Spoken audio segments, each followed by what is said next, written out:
Olá a todos. Começa agora o Divina Conversa, o podcast do Colégio Dante Alighieri. Aqui abordamos assuntos diversos relacionados ao colégio que sejam de interesse da nossa comunidade, nossos alunos, pais, colaboradores e todos aqueles simpáticos à cultura italiana.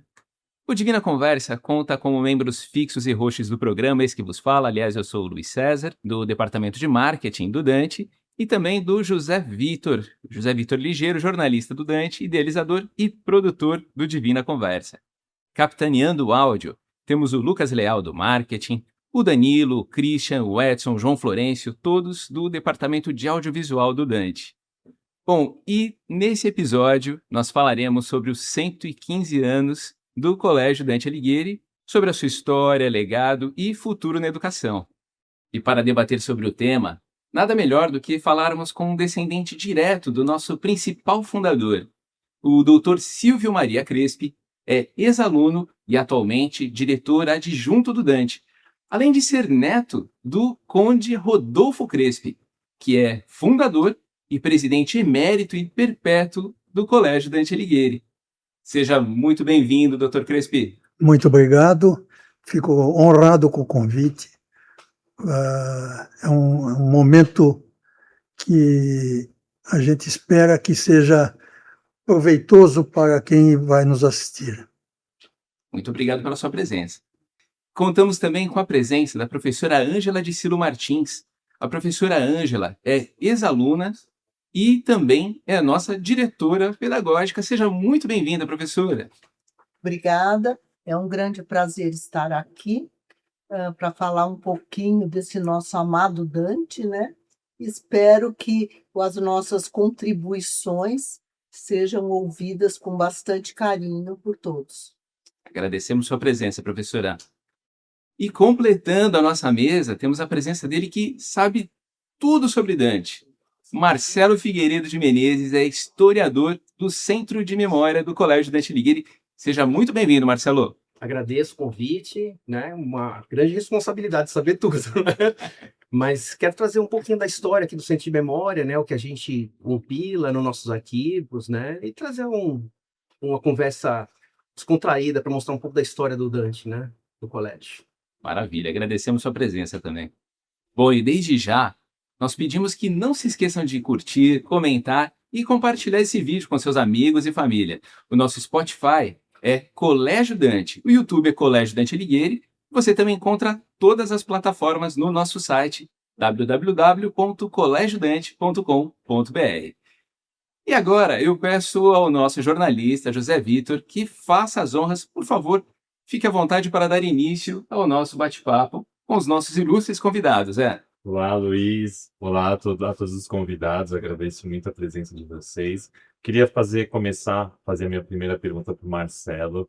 Marcelo, ao pesquisar a trajetória de 115 anos do Dante, quais que foram os principais desafios enfrentados pelos imigrantes italianos e quais eram os objetivos originais da instituição do Dante? Certo. Boa pergunta. Eu vou começar pela segunda, né?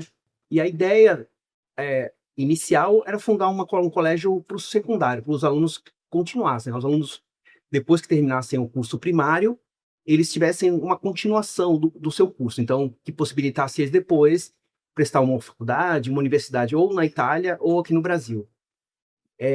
Para a gente ter uma ideia, mais ou menos, como era a sociedade dessa época, da fundação do colégio, lá em 1911, era muito difícil você sair do ensino primário e continuar seus estudos, né? Então, ou no curso ginasial, ou no curso secundário. Só para a gente ter uma ideia, só de instituições públicas, eram só 3 no estado inteiro de São Paulo que continuavam esse ensino secundário. Então era muito difícil. E não tinha nenhuma instituição italiana, né? A cidade de São Paulo tinha mais de 100 colégios primários italianos, mas não tinha nenhuma instituição italiana que desse continuidade nesse ensino secundário. Então a ideia principal era essa, que os alunos, depois que terminassem esse ensino primário, eles continuassem os seus estudos numa instituição italiana também, né? Vamos lembrar também que nesse período, a cidade de São Paulo, a comunidade italiana, era mais ou menos 30% a 35% de italianos que moravam na cidade de São Paulo. Então, era muito comum se falar italiano, se entender italiano dentro da cidade de São Paulo, né? Agora, as dificuldades foram muitas, né? Eu imagino. Porque o colégio já foi pensado já desde 1908, né? Então, vem a Itália, o governo italiano manda um representante para o Brasil para fazer uma pesquisa sobre esses colégios italianos que existem na cidade de São Paulo, para estudar também como funcionava a rede pública de escolas na cidade de São Paulo, também no estado de São Paulo. Então, a partir de 1908, já se começa a ter uma discussão, né, sobre a partir dessa pesquisa. Na volta, no retorno, né, desse representante italiano, o Arturo Maniocavallo, ele encontra o Conde Rodolfo Crespi. E aí, ele discutindo isso com o Conde se interessou em patrocinar, né, de uma forma, ou se não, apresentar essa proposta para empresários italianos aqui em São Paulo e arrecadar uma parte desse dinheiro. Então, eu acho que essa é a primeira dificuldade. E a instituição, né, até se formar, eu acho que os primeiros 30 anos de qualquer instituição sempre são muito difíceis, né? Então, assim, para atrair alunos, né, para se consolidar. A gente tinha uma questão também era um currículo italiano, mas também tinha que ter um confronto também com o currículo brasileiro, então tinha essas questões também de interferências dos dois governos, né, tanto do governo brasileiro, que tinham as legislações de escolas estrangeiras no Brasil, e também o governo italiano, que também queria que a escola tivesse um currículo exclusivamente italiano, né? Então, eu acho que são essas dificuldades de começo. E aí a gente pode conversar mais para frente, algumas coisas Maravilha. surgirem, tá bom? E aproveitando o gancho, então, Dr. Crespi, o senhor pertence a uma família importantíssima, né, para a história do Colégio Dante Alighieri. Então, eu gostaria que o senhor contasse um pouquinho para a gente sobre a história da sua família e a relação dela com a fundação do Dante. Eu, nessa época, quando o Dante começou, não existia. Eu não existia. Meu avô veio para trabalhar numa indústria de algodão, de tecidos de algodão. E ele, chegando aqui, encontrou facilidades para trabalhar, dificuldades de trabalho, mas encontrou facilidade porque ele conheceu logo de cara uma pessoa que tinha uma indústria, que foi quem o trouxe para cá. E quanto ao início do colégio, ele só foi se inteirar da necessidade do colégio quando ele veio de viagem da Itália, de navio, e encontrou o Dr. Maniocavallo no navio, e conversando, o Maniocavallo disse a ele: nós precisamos fazer uma escola italiana em São Paulo. E ele, na hora, se prontificou o que fosse necessário. Disse: estou pronto para poder ajudar e fazer o que for necessário. Depois foi iniciado esse processo, conforme o Marcelo falou, convidando as famílias italianas que já estavam no Brasil a montar esse grupo de financiadores, vamos chamar assim, e a montar essa escola. Quando fizeram esse acordo com esse grupo alemão, que cedeu o terreno para o meu avô e disse: você pode fazer a escola nesse terreno. Esse é um pouco da história que eu conheço. Não sei muito mais do que isso. Desculpe, só para contextualizar, o senhor Maniocavallo, que tanto o senhor quanto o Marcelo citam, ele era, só para contextualizar para quem está acompanhando a gente. Ele era pessoa do governo italiano, que estava vindo nesse momento para o Brasil para poder arrumar um jeito de ter uma escola aqui, não sei como dizer isso depois de 115 anos, tá certo? Justo. É difícil de poder traduzir o que eles conversaram, mas eu lembro de comentários da família de que, quando eles estavam no navio conversando, ele entendeu a necessidade e se prontificou. Eu faço. Chegando aqui, foram, logicamente, arrumar parceiros para poder que a instituição crescesse. E aí encontraram esse terreno cedido pelo um grupo alemão para poder montar essa escola e construir essa escola. E aí, em 11, foi inaugurada. Só complementando, o Arturo, ele volta para a Itália em 1908, mas ele depois retorna para ser o segundo diretor da instituição. o Arturo O Mano Cavallo, ele volta para ser o governo italiano, depois transfere para o Brasil e ele se torna o segundo diretor, seria o diretor pedagógico do colégio na época, né? Então ele ficou, ele entrou ali em 1920, acho que 21, 22, agora não estou lembrado, mas ele se torna o segundo. O Camuri volta, né? O primeiro diretor volta para a Itália, porque era a Società Dante Alighieri que mandava esses professores e esses diretores, e aí ele retorna também como o diretor do colégio. O Arturo Mancala volta como diretor. E aí é nesse período também dele, que ele fica até ali no começo dos anos 30, que também se estrutura o currículo do colégio, né? Ele até é interessante porque nessa primeira fase do colégio, até os anos 30, o diploma do colégio não servia para continuar os estudos no Brasil, né? Então, o aluno, obrigatoriamente, se quisesse fazer uma universidade ou faculdade, ensino superior, teria que ir para a Itália. E aí, o Mãe Cavallo achava que não, que ele também achava que tinha que também ceder para abrir um currículo brasileiro, né, que só acontece no começo dos anos 30, porque muitos desses filhos também não tinham condições de voltar, desses alunos, né, não tinham condições ou não tinham interesse de ir para a Itália continuar seus estudos. Então, que continuasse os estudos aqui nas universidades brasileiras, né? Então, ele também foi o Arturo Mano Cavallo, ele se torna o segundo diretor do colégio. Tenho uma dúvida, aproveitando que o Dr. Crespo está na conversa, tenho uma dúvida para ele. O Dante, doutor, ele nasce para atender uma comunidade específica, sim, né? São os imigrantes italianos, mas ele se expande muito, ele cresce, hoje tem mais de 4.000 alunos. Eu queria saber do senhor como o senhor enxerga a preservação dessa identidade histórica, com valores, carregando ainda, trazendo os valores ainda lá de 1911 até hoje, em uma instituição que hoje é tão moderna e diversa também.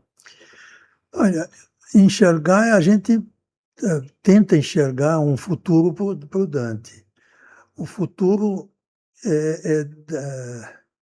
é difícil de poder medir, porque a gente não sabe o que vai acontecer com o mundo. O mundo está numa transformação absurda e eu não conseguiria imaginar. Mas a ideia é que se preserve a italianidade dentro do colégio, que se consiga manter essa italianidade e que a escola seja sempre ponto de excelência em estudo em português e em colocar os alunos em faculdades. Hoje, com os cursos de italiano que foram reconhecidos na Itália, nós temos a condição de colocar os nossos alunos também nas faculdades italianas, direto, sem cursinhos, sem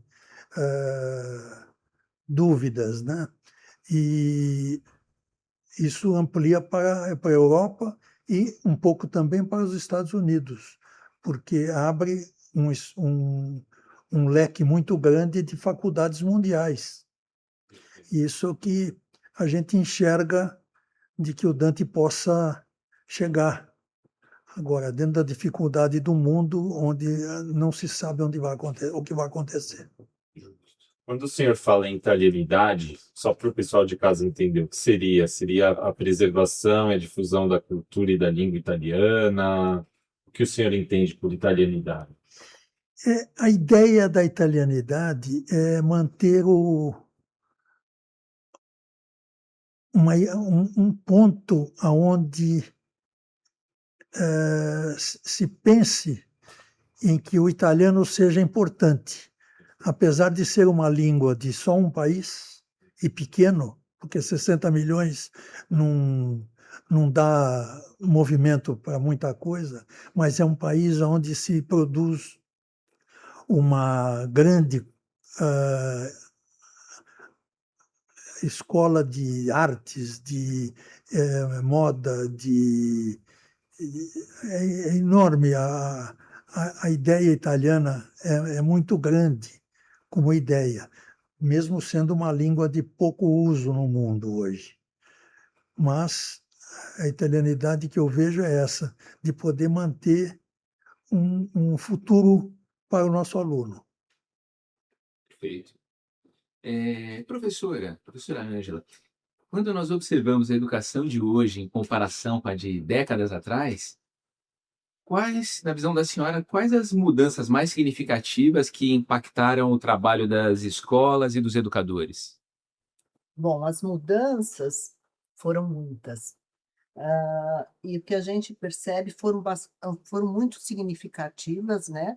E para a nossa escola, a começar pelos professores. O professor, antigamente, eu vou usar antigamente, hoje ou atualmente, o professor ele era tido como uma fonte de conhecimento. Então, ele entrava em sala de aula para transmitir conhecimentos. Ele falava, o aluno escutava, muitas vezes o aluno tinha que decorar e estava dado. Então, era bem um ditado que se dizia assim: conteúdo dado, conteúdo ensinado. E não se ligava muito para a aprendizagem, né? Então, hoje, o foco mudou completamente. Eu acho que o professor passou a ser mais um mediador em sala de aula, responsável em desenvolver muitas competências nos alunos, né? Então, hoje em dia, não basta só trazer conhecimentos, ele tem que desenvolver competências cada vez mais elaboradas.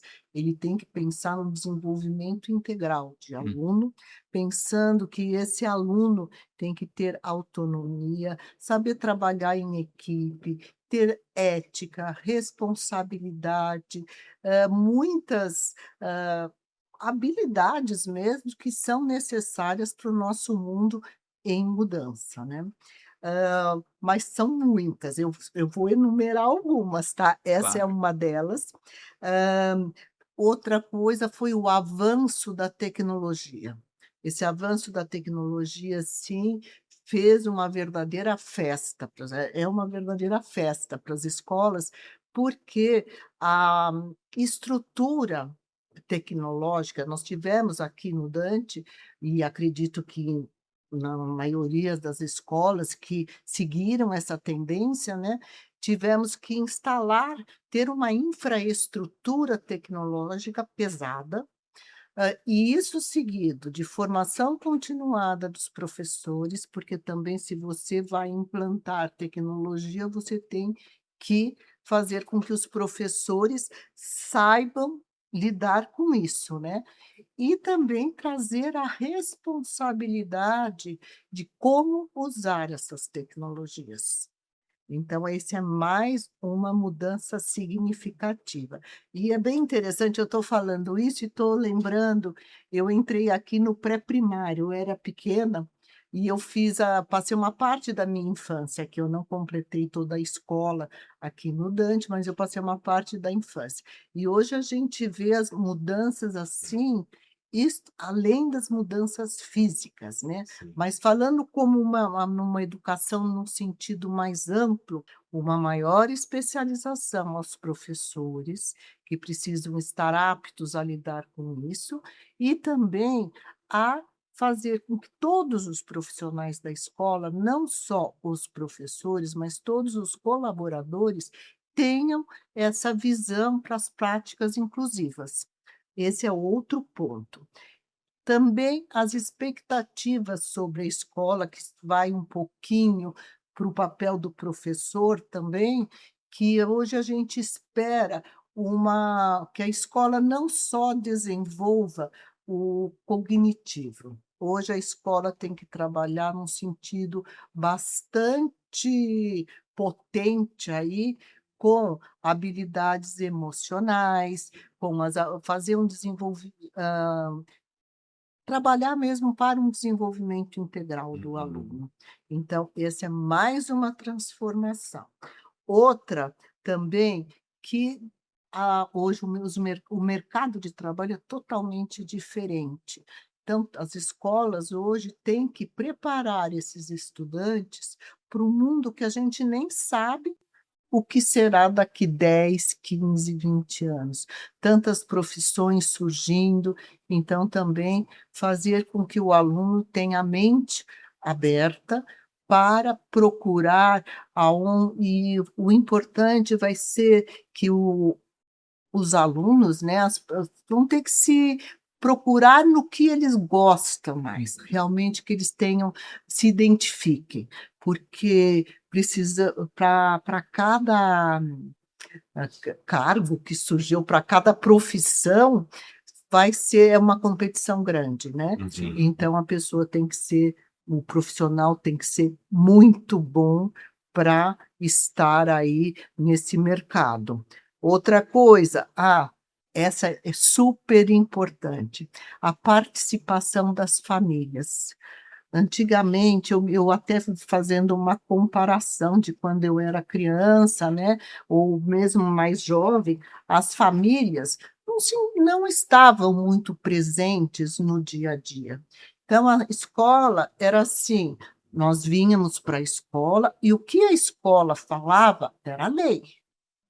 Então, isso chegava para a minha família, qualquer comunicação da escola, a escola sempre tinha razão e está tudo bem.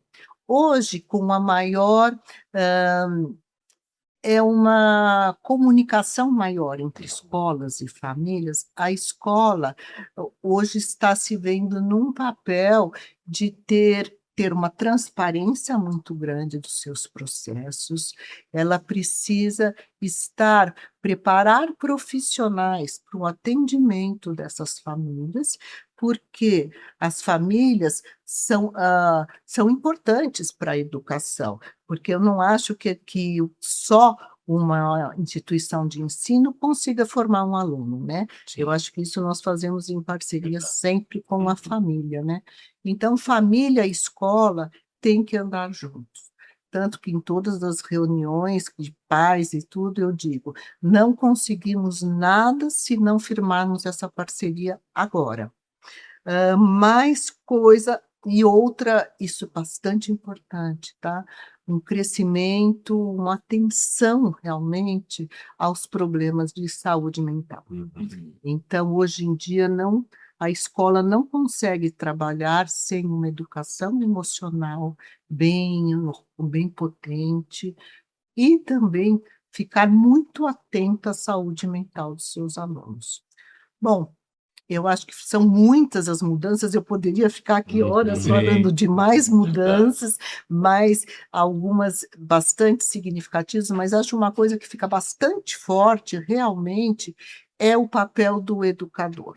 Porque apesar de toda a tecnologia que envolve toda essa parceria com família, o professor tem que estar muito ciente e consciente do seu papel de educador. Ele, hoje em dia, ele tem que entrar numa sala de aula aberta aos alunos. Ele precisa saber que ele não vai lá só para trazer informações, porque isso os alunos conseguem em qualquer lugar hoje em Sim. dia. Só com um clique eles estão lá com Uhum. todas as informações. Ele tem que estar mesmo pronto a formar esse aluno, a pensar num aluno como um ser humano com muitas potencialidades. Vou Justo. parar por aqui, senão eu vou ficar falando muito. Professora, eu queria fazer uma pergunta agora mais de cunho pessoal e emocional para a senhora. Já é diretora pedagógica há quantos anos, pelo menos?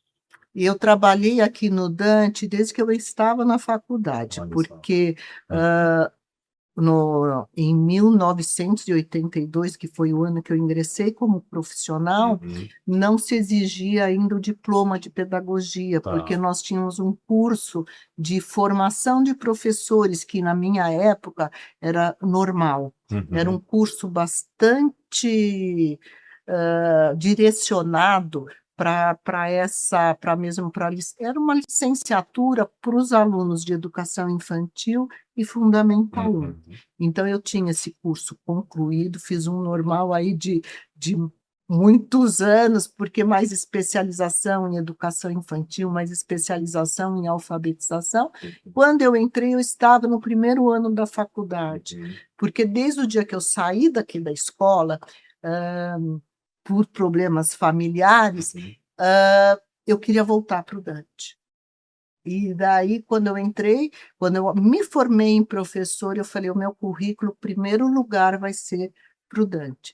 E foi, e deu certo. Até eu me lembro, eu estava em férias, eu falei assim que isso daí estava realizando o meu sonho Olha dourado. só. Daí eu comecei como professora, fiquei 18 anos como professora, depois mais 20 anos como coordenadora da educação infantil, depois veio o Fundamental 1, e em 23 eu assumi a direção geral pedagógica de toda a escola.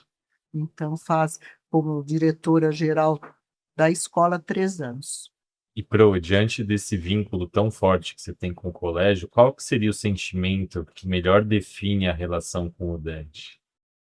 Então, outro dia, até quando fiz um depoimento aqui para o Dante mesmo, eu falei que é gratidão.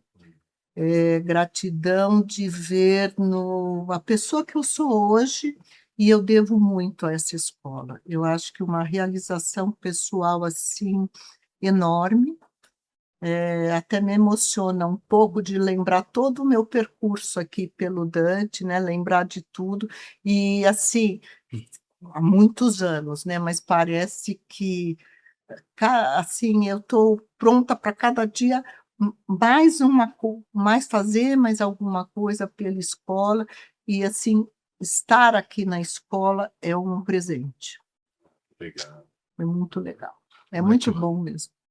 É um sentimento que você sente em várias, assim, acho que na maior parte das pessoas, ex-alunos, das famílias, dos profissionais que trabalharam aqui, a gente vê, é um sentimento, acho que é bem italiano, né, Sem doutor dúvida, Crespi? sem dúvida. Eu acho que essa É, afetividade, essa amorosidade que a Uhum. gente tem, a Sim. gente sente aqui, Serenidade, né? você pertence a isso. Então, eu falo assim, o Dante, para mim, acho que é até mais que a minha casa. Eu fico muito mais tempo aqui do que na minha casa, né? Mas eu sinto que eu tenho uma família aqui. Mesmo com a diretoria, eu estou com o doutor Crespi aqui do meu lado, Marcelo, que faz toda a história, a gente sente como família da gente Verdade. mesmo. É muito bom. é o sentimento de pertencimento. É isso aí. É isso mesmo. Legal. Show de bola. E o senhor tem alguma curiosidade da sua época de ex-aluno? Curiosidade. Contaria alguma curiosidade para gente? De historinha. Tem uma historinha, eu sentava no fundão, só fazia bagunça, Era do fundão. Do fundão. sentava no fundão, só fazia bagunça.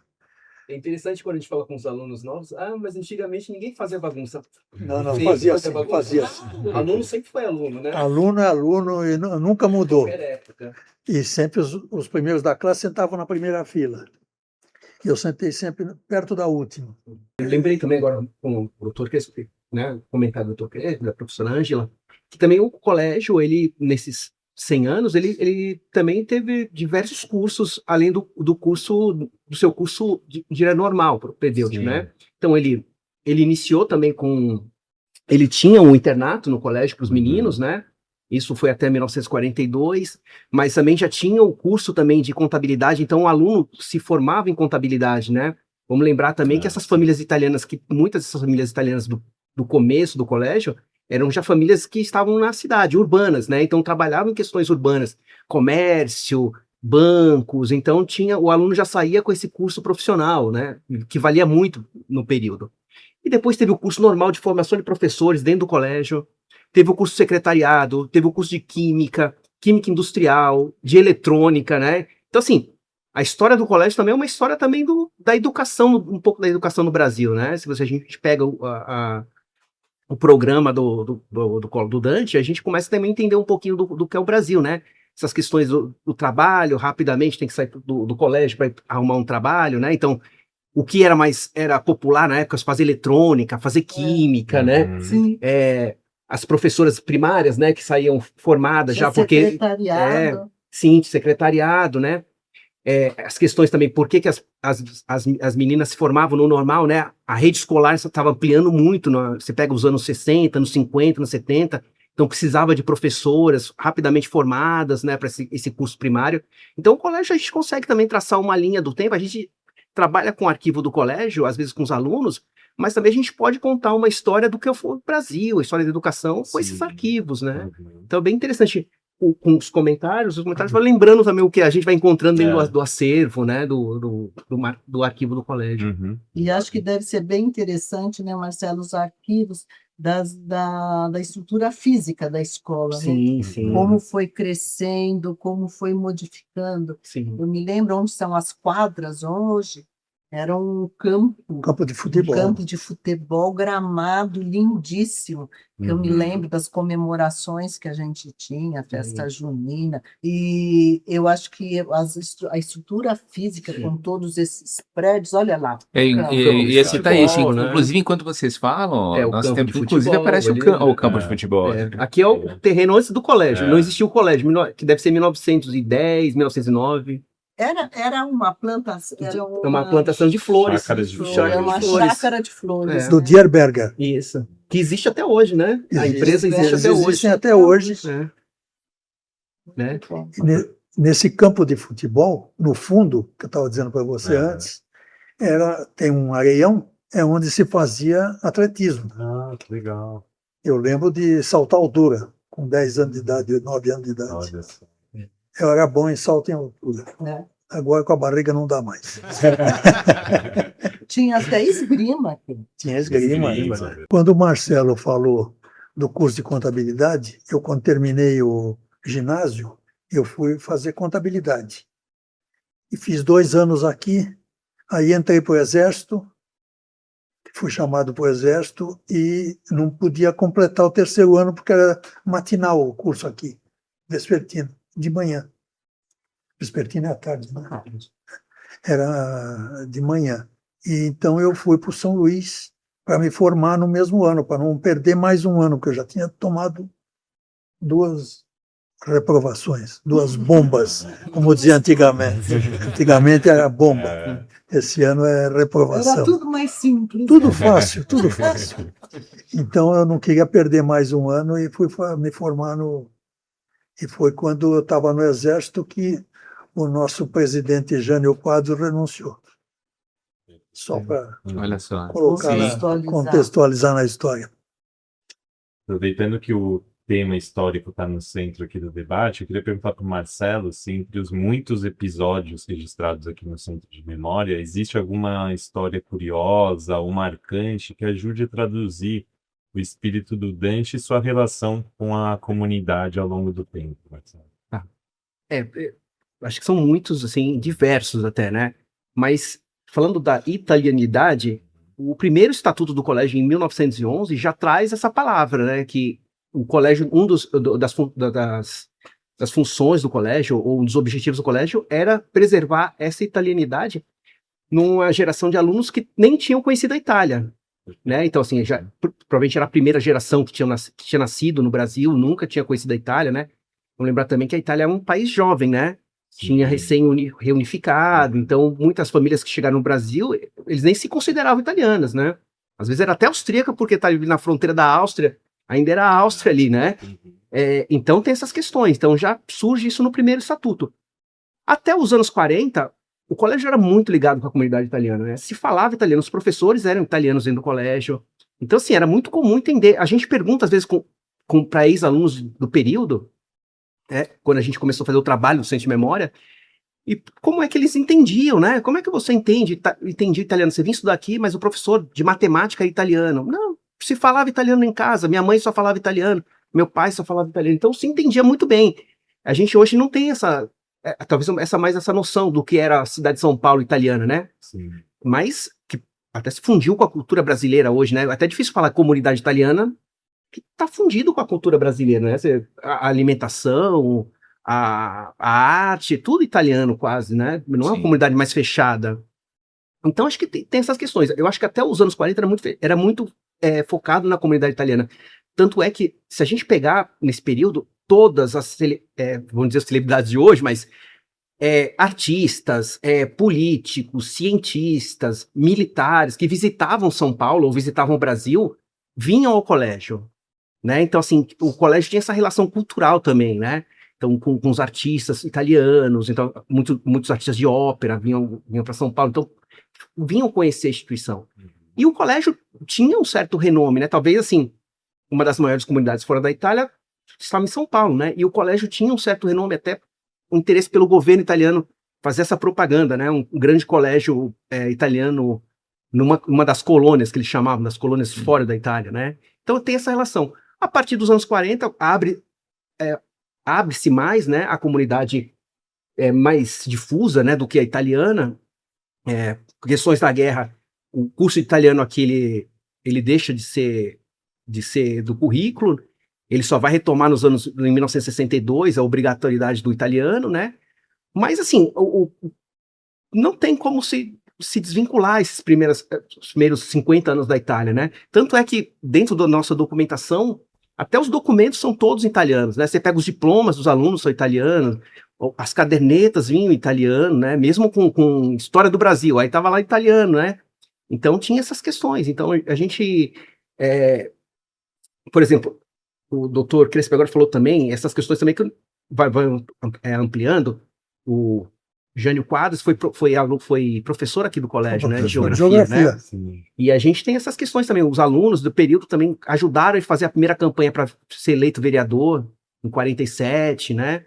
Então, assim, tinha muita comunidade, era muito voltada para a comunidade italiana, das famílias, tanto é que a gente também pega nas estatísticas lá, filhos de italiano e italianos eram 100% quase do colégio, né? Você não encontrava filhos de brasileiros, assim que eles chamavam. Tinha estatística escolar oficial do estado de São Paulo.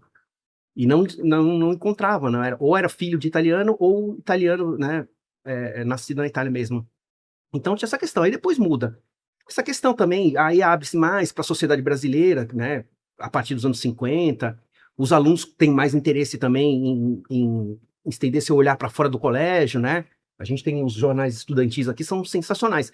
Se você pega esses jornais estudantis dos anos 30, anos 40, dos alunos, eles estão preocupados muito com a Itália, o que está acontecendo na Europa. A partir dos anos 50, 60, eles abrem o leque de interesse deles para a cultura, o que está acontecendo no Brasil, bossa nova, os esportes da moda, né, do período, que era o automobilismo, o teatro também era muito forte dentro do colégio. Então, a gente tem essas questões, né?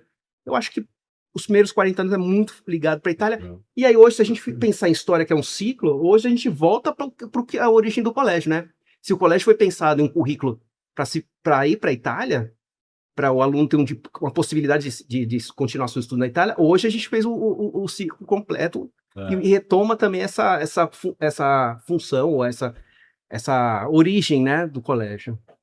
Marcelo, eu vi que você trouxe alguns registros ali históricos para mostrar para a gente, mas antes de mostrar para a gente, você citou brevemente que nos anos 40 o colégio foi proibido de ensinar língua italiana, enfim. Eu queria que você explicasse por quê, em qual contexto que isso ocorreu, pessoal. Sim. Ali os anos 30 e os anos 40 foram os anos, no mundo inteiro, foram meio conturbados, né? Tinha as questões nacionalistas, na Europa, aqui no Brasil também, e a gente percebe, por exemplo, que a partir do final dos anos 20, há uma campanha, tanto na Itália, para que o colégio assumisse mais o seu currículo italiano e tivesse mais características ligadas ao governo italiano e ao currículo italiano, e ao mesmo tempo tinha ao contrário, força oposta. O governo brasileiro, a partir de Vargas, faz esse esforço contrário. Todas as escolas, não só italianas, mas estrangeiras, teriam que adotar um currículo brasileiro. né? E aí é uma campanha muito forte, né? Nos jornais, no Estadão, começa a haver uma campanha de nacionalizar as escolas, dos inspetores escolares visitarem essa escola. Então é um confronto. Combina com o início da guerra, né? A partir a Segunda Guerra Mundial começa em 39. O colégio tinha uma ligação muito forte com a Itália, apesar de não estar envolvido diretamente com esse governo italiano, mas tinha muitos professores italianos, né? O diretor vinha da Itália e ele tinha uma ligação mais forte com o governo italiano.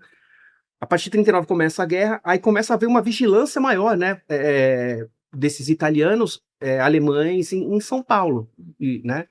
Então, a partir de 42, o Brasil declara guerra ao eixo, né? A Alemanha, Japão e Itália, e toda a comunidade alemã, italiana ou japonesa de São Paulo fica sob vigilância. Então, todos eles são obrigados também a alterarem seus nomes.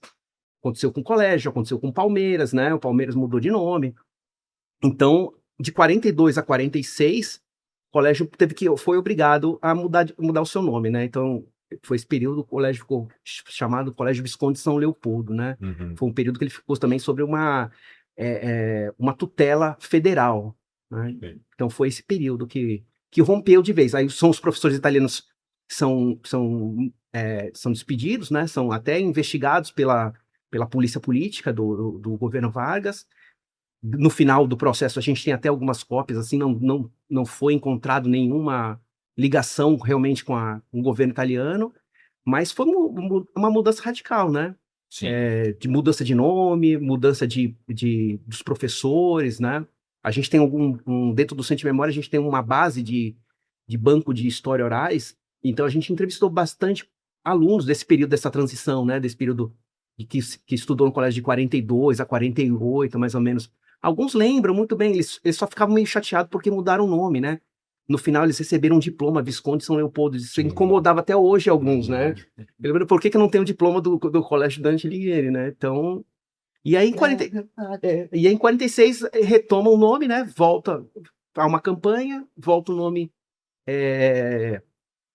colégio, aí volta como Colégio Dante Alighieri, não mais como Instituto Médio, né?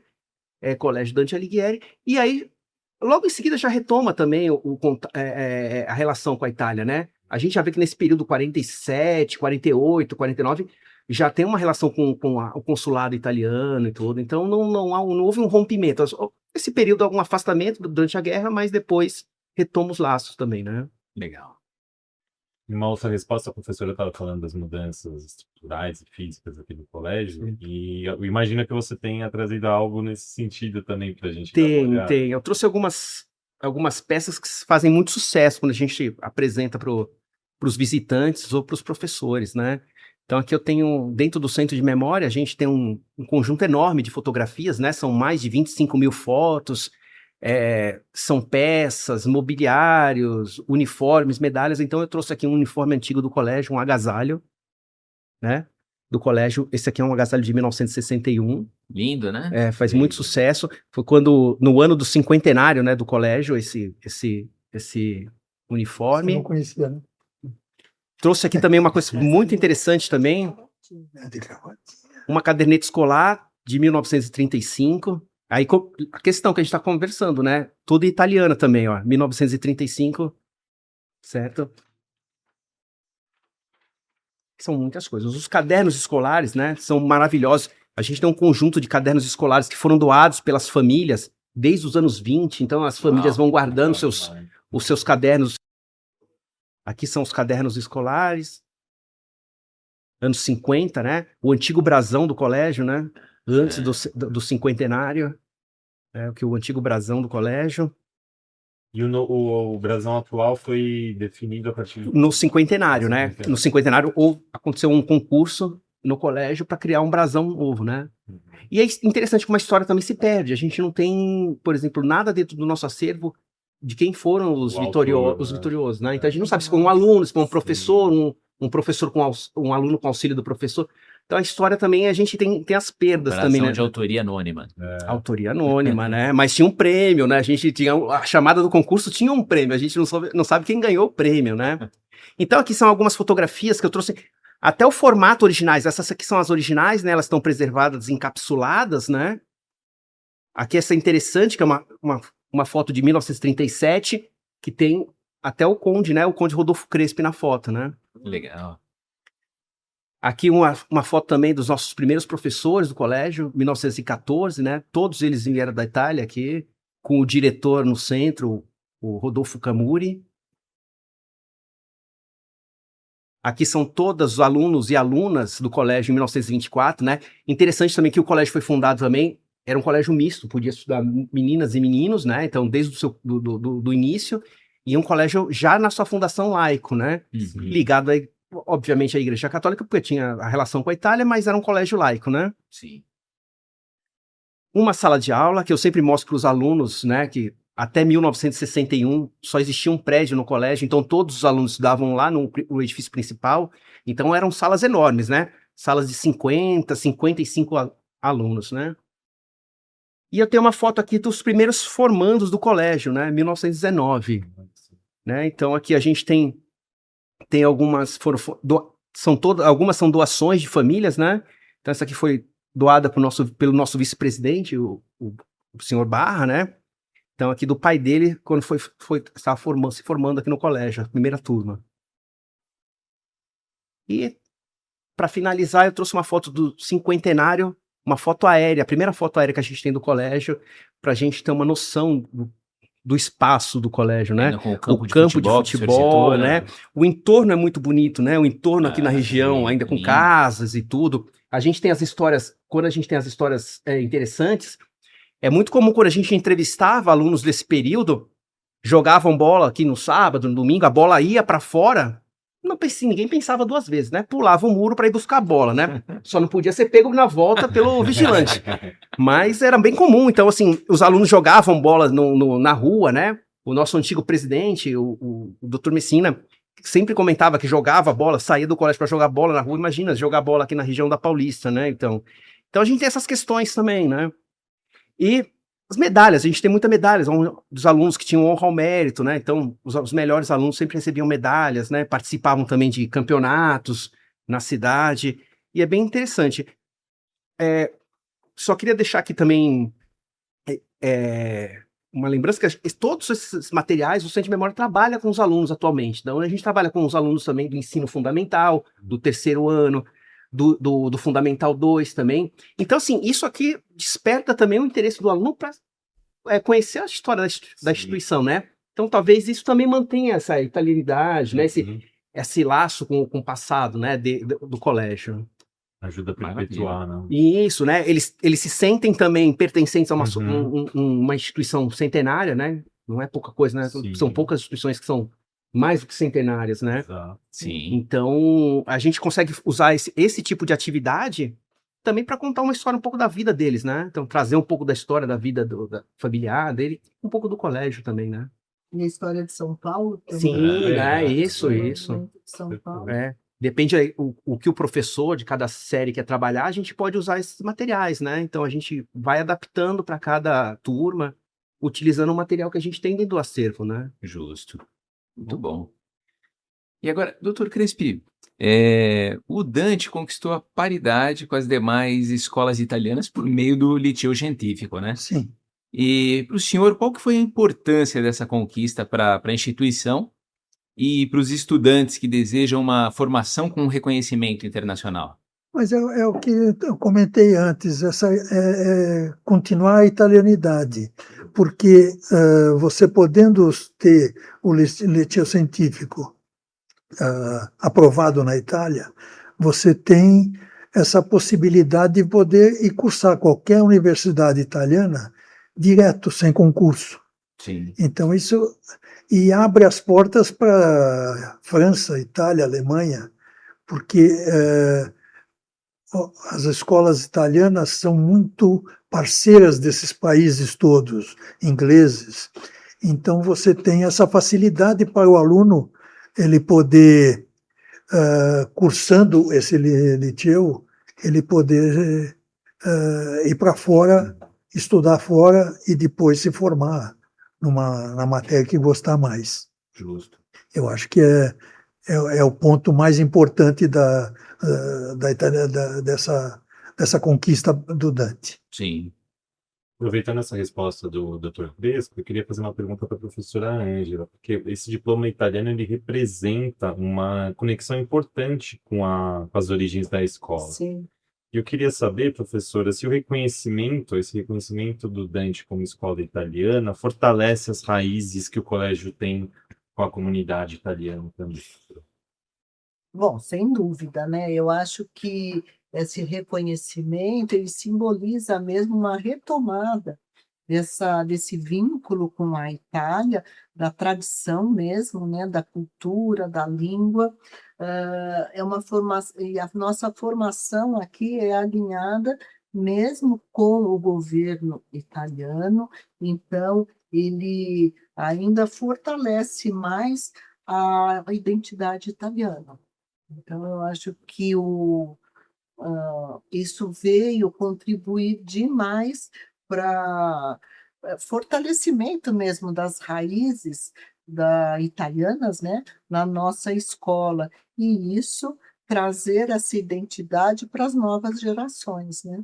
Legal Então, demais. Justo. Voltando então um pouquinho aqui para o Marcelo, nosso historiador. Marcelo, ao analisar os 115 anos do Dante, quais os valores que ainda permanecem praticamente inalterados, apesar das mudanças sociais e Sim, tecnológicas vividas ao longo do período, né? É bem interessante, assim, porque se a gente... Difícil você captar isso na documentação, né? Mas é quase uma percepção. Por exemplo, o colégio tem uma característica, porque a diretoria, os associados, são ex-alunos, né? Então tem uma ligação forte com o colégio. Eu acho que, talvez, assim, nas entrevistas que eu fiz com os antigos alunos, às vezes que se formaram nos anos 40, nos anos 50, a gente nota muito uma característica, assim, que é um laço forte com a instituição, sabe? Eles se identificam com o colégio, eles criam um grupo de amizade que vai ficar por muitos anos, né? Então, a gente tem os eventos de formaturas de 50 anos de formados, né? 60 anos de formado. Mas isso eles no dia a dia também tem essa relação. Então, acho que talvez o que se mantenha né, numa sociedade de 115 anos passado é esse laço, né? Talvez seja essa comunidade italiana, né? Essa coisa da cultura bem específica da cultura italiana, né? sim. Talvez uma coisa familiar, né? De manter os seus laços. Eu acho que é isso que permanece, né? Então, são esses laços entre os alunos. Porque a tecnologia, laços, a instituição mudou muito, né? Se você pega lá, desde a sua fundação até hoje, e muda muito mais, né? A gente pega, por exemplo, a gente sempre comenta que o tempo antigamente, o tempo passava muito mais devagar, não o tempo do relógio, mas um aluno dos anos 20 se reconheceria no aluno dos anos 50, porque pouca coisa mudaria dentro de sala de aula, né? Hoje não, com 2, 3 anos, o aluno sai de férias, quando ele volta, a sala mudou, o professor mudou, né? As tecnologias mudaram, então isso sempre a mudança é constante. Mas eu acho que esse laço que vai se criando com os alunos, e a gente comenta isso assim mesmo, né? Talvez eles não percebam quando eles estão dentro da instituição, porque quando você às vezes está no olho do furacão, você deixa passar algumas coisas, né? Então, mas quando eles saem do colégio, o colégio é interessante que desde 1930 o colégio tem uma associação de ex-alunos, né? Então, assim, logo na sua fundação já foi pensado também esse resgate, trazer esses ex-alunos para o dia a dia da instituição. Muitos desses alunos voltam também como associados, né? Depois como conselheiros e muitos da diretoria executiva. A gente até às vezes quando fala com um aluno pequeno, ele pergunta como é que virou de presidente? Fala, você pode ser um presidente no futuro, Sim. né? Posso estar falando aqui como presidente com a turma, né? Já temos alguns candidatos, Então, fala, esses pequenos. Quando a turma está aqui, eu falo, pode ser um de vocês aqui, podem ser o futuro presidente do colégio, né? Não é que pode ser, será. Será, né? Será. Será, com certeza. Não é que pode ser, será. Será? Isso, então, eu acho que é esse laço Tem que que ser ex-aluno. permanece, De né? qualquer maneira tem que ser ex-aluno, Marcelo. Então. Não tem jeito. Então, eu estou conversando em algum momento com o futuro presidente, né? Sim. O colégio tem um senso de comunidade diferenciado, né? Sim. Sem dúvida. Sim. É o que o Dr. Crespi falou, o sentimento de pertencimento. é isso, a escola parece que é a sua segunda família. As pessoas que aqui estão, para os alunos e para os colaboradores todos. É verdade. Existe Sim, esse sim, sentimento que vai, e realmente quem sai quer voltar. Tanto que nós temos muitos ex-alunos com os filhos, Uhum. avós com netos matriculados aqui. Temos muitos filhos do. Então, são gerações, né? Frequentando a escola. Aqui no centro de memória, por exemplo, às vezes vem um ex-aluno que ele está morando, até não está morando mais no país, mas quando ele vem visitar aqui o Brasil, ele faz questão de vir ao colégio, vir ao né? colégio. E se emociona mesmo, assim, é uma questão bem interessante, assim, de uns até choram aí no pátio, tiram foto com o sino, né? Então, Verdade. é bem emocionante mesmo, né? Muito bom. Aproveitando que a gente está chegando, assim, caminhando para o final do episódio, eu queria fazer uma pergunta para os três mesmo. Legal. Se vocês pudessem deixar uma mensagem para os alunos que vão celebrar os 150 anos do Dante lá na frente, Uhum. o que vocês gostariam que eles encontrassem preservado na escola e o que vocês esperam que a escola tenha evoluído até lá? Posso começar? Por favor. Bom, assim, aos alunos dos 150 anos de Dante, né?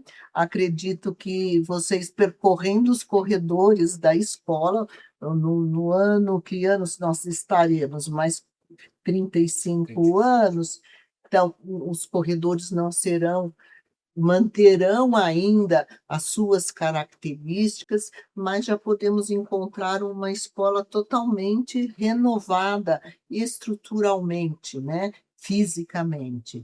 Mas eu espero que ela continue ainda sendo essa referência que é no acadêmico, né, na parte acadêmica, reconhecido o que sempre definiu a trajetória, que foi a sua excelência acadêmica e na formação integral dos seus alunos.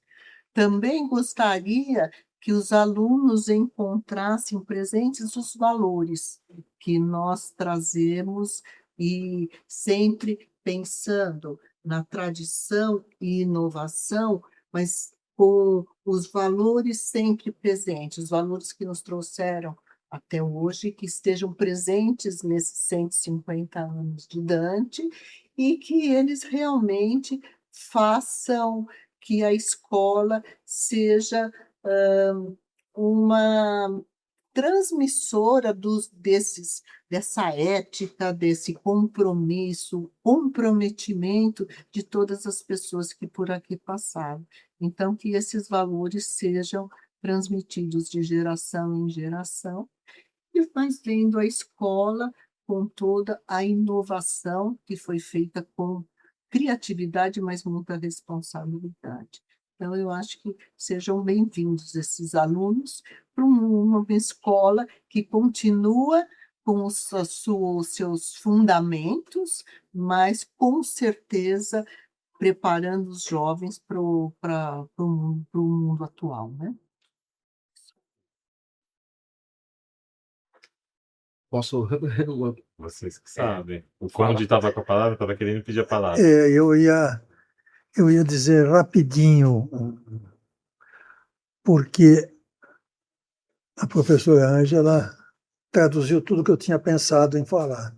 Muito obrigado. Mas eu acho que eu gostaria que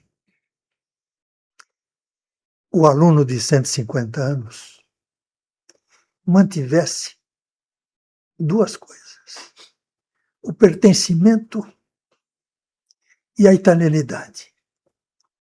Que ele não fuja disso.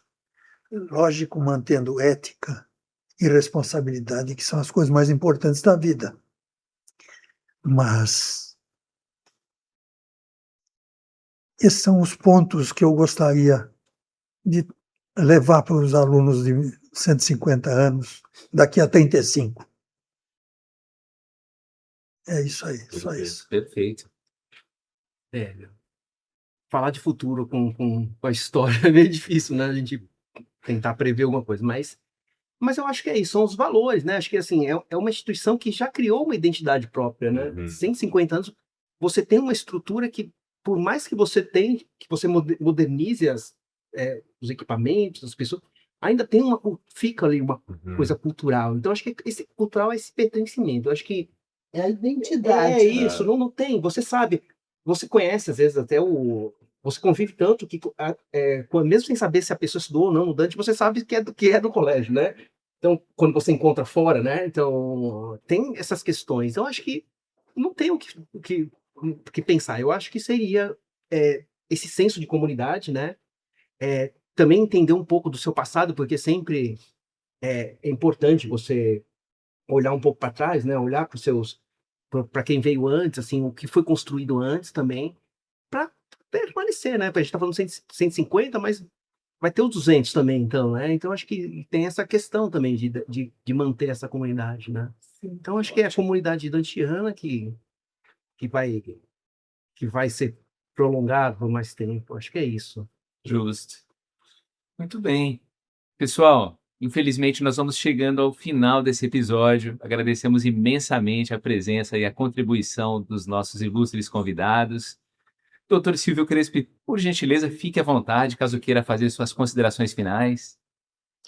Não, eu agradeço o convite mais uma vez, me senti muito honrado, me sinto mais honrado ainda agora, depois de ouvir tantas coisas bonitas do Dante.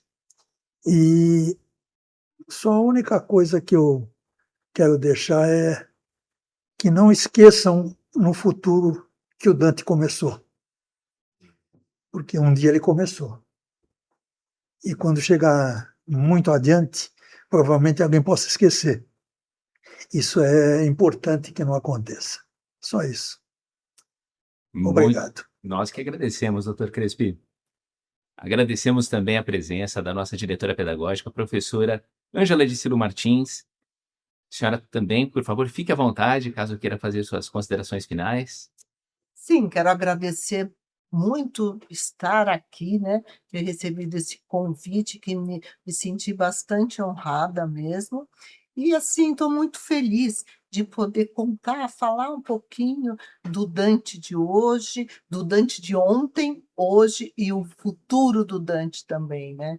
Estamos aí trabalhando muito empenhados, eu estou há muitos anos aqui, não ficarei assim, continuarei, mas não por muito tempo, mas então a gente espera que todo esse sentimento que nós trazemos para a escola que continue sendo mesmo motriz de todos os novas das inovações da escola, né? É com muito amor que a gente trabalha nessa escola. Isso aí. Então, muito obrigada a todos também que tiveram paciência de escutar todo esse tempo, né, doutor Crespo? Mas Afonso, com toda certeza valeu a pena, vai ter né? muita O gente, vai ter muita bate-papo. gente. Agradecemos muito a sua presença, professora. Obrigada. Nossos agradecimentos também ao Marcelo, historiador do Dante e do Centro de Memória. Por favor, Marcelo, fique à vontade, caso queira fazer suas considerações finais. Eu agradeço também o convite, foi muito bom, né? E também gostaria de convidar todos, assim, que o Centro de Memória é aberto, né? O Centro de Memória, quem quiser um dia vir a conhecer o Centro de Memória, nosso trabalho aqui na preservação da história do colégio, e dizer também que muitos dos nossos acervos são doados por ex-alunos, ex-professores, então quem tiver alguma coisa que queira doar, que queira contribuir, até para identificar nossos materiais antigos, né, nossas fotografias antigas, a gente estamos abertos aqui a receber as visitas, né, e contribuições. E até materiais novos, né, Sim, Marcelo? sim. Porque pensando serão as futuras memórias, Sim, né? Nós estávamos exato, falando de justo. 150 anos do Sim, Dante, temos que né? construir esse 100, do 100 ao 150, né? Sim, sem dúvida. Muito Esse bom. acervo, né? Sim, mas o centro de memória fica aberto, né? Então, para visitação, para ex-aluno, quem quiser conhecer. Excelente. Agradeço Muito obrigado muito. pela sua contribuição, Agradeço. Marcelo. Infelizmente, a gente vai chegando então ao fim do Divina Conversa, o podcast do Colégio Dante Alighieri. Agradecemos ao público por compartilharem com a gente esses minutos. Esperamos que tenham apreciado o nosso bate-papo. E, claro, não deixem de compartilhar o vídeo com seus amigos, familiares. Não deixem de comentar também. e até o nosso próximo Divina Conversa. Arrivederci! Arrivederci. Gratidão.